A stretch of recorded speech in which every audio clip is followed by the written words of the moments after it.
সালামু আলাইকুম রহমতুল্লাহ। একটা জিনিস বুঝি না, ফলো দিয়ে কী জন্য আনফলো করে দেন আপনারা?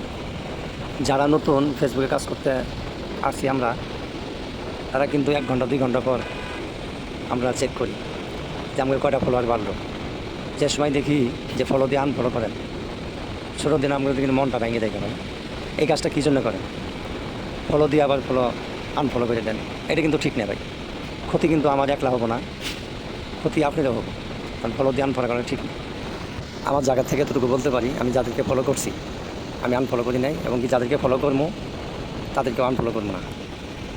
আমি এতটুকু নিশ্চয়তা দিতে পারি, কারণ ফলো দিয়ে আনফলো করা মোটেও ঠিক নেই। এতটুকু নিশ্চিত থাকতে পারেন, আমি যাদেরকে ফলো করবো আমি তাদেরকে ভিডিও দেখেই আমি তাদেরকে ফলো করি, কারণ আমার এই জায়গাতে আনফলো করার কোনো মানেই আসে না। ধন্যবাদ।